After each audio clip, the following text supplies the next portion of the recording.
Olá pessoal, estamos começando a segunda parte dos vídeos que falam sobre a Segunda Guerra Mundial.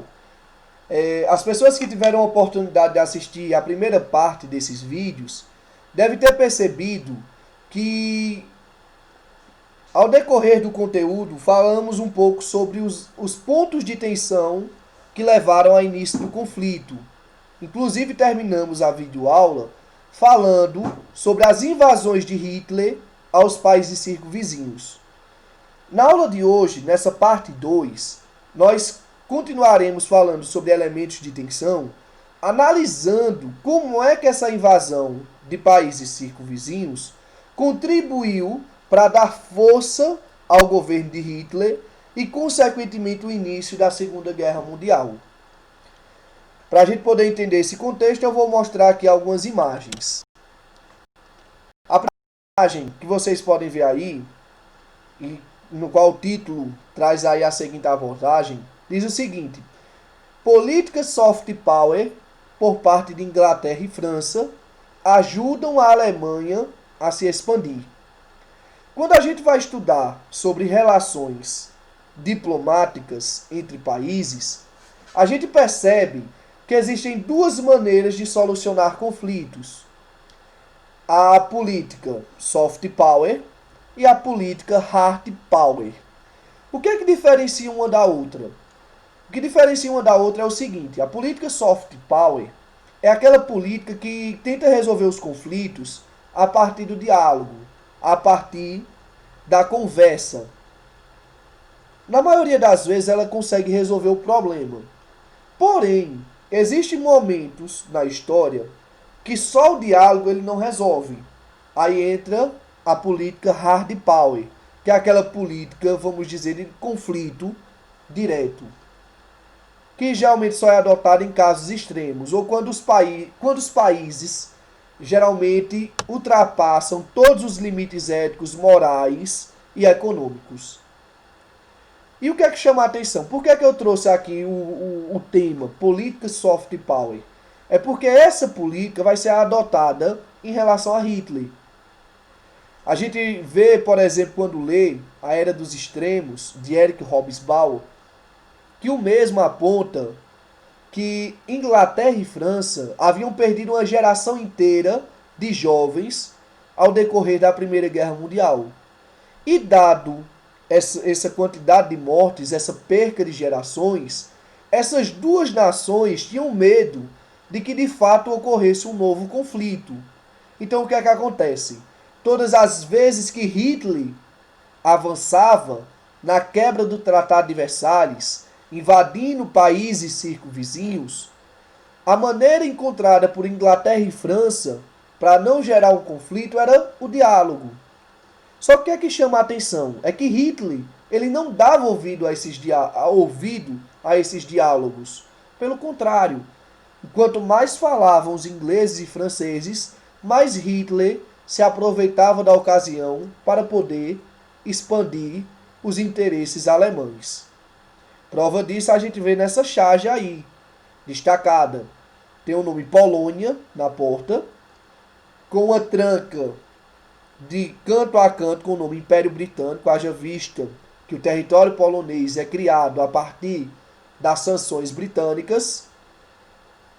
Uma menina amedrontada, representando o povo polonês, Hitler tentando arrombar a porta. E o que é que chama a atenção?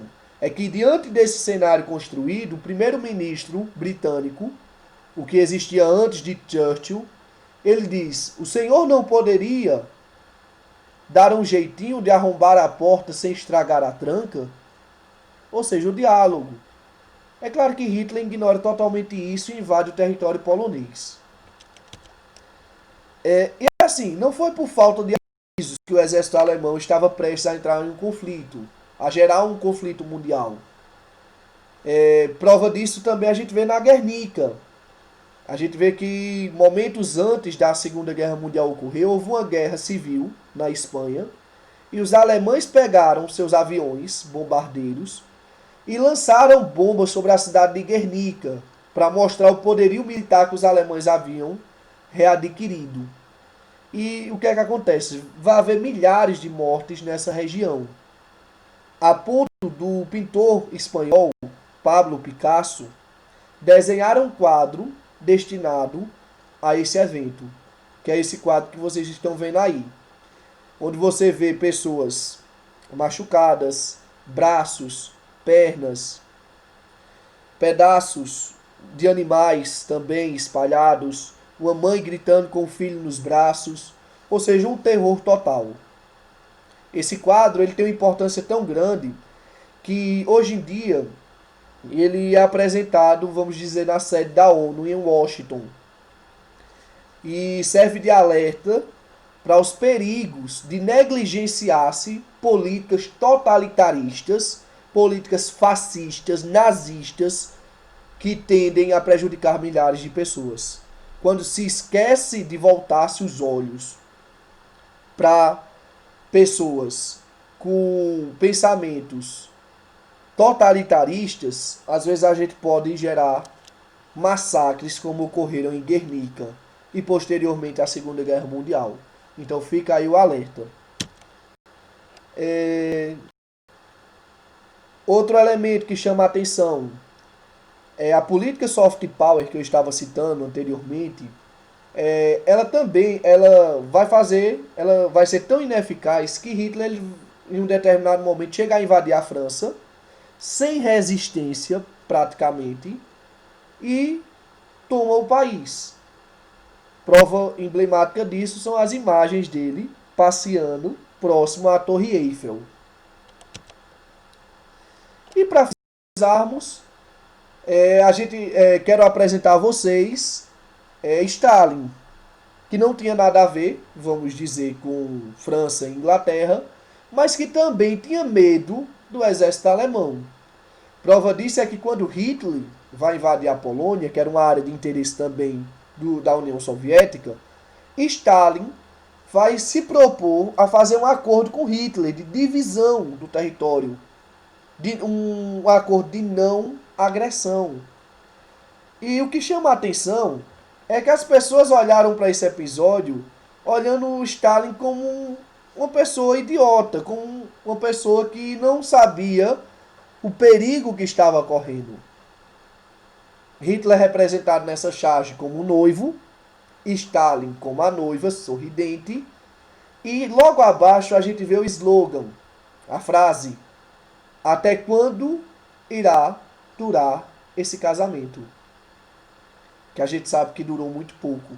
Haja visto que Hitler, além de tomar parte do território polonês para os alemães, ainda invadiu a parte soviética e posteriormente atacou também os exércitos de Stalin. Então é isso, pessoal. Encerro aqui a parte 2 dessa série de vídeos. Aqui falamos um pouco sobre pontos de tensão, tanto na parte 1 quanto na parte 2. E a partir da parte 3 nós iremos entrar mais a fundo sobre o início do conflito em si. Desde já agradeço a atenção de vocês. Qualquer dúvida sobre o conteúdo, podem entrar em contato comigo pelas redes sociais, Instagram, Facebook, WhatsApp. Nos comentários do vídeo vocês também podem postar aí suas reações, que a gente vai estar disposto a dar as devidas orientações no que for necessário. Desde já agradeço por tudo e desejo a todos vocês bons estudos.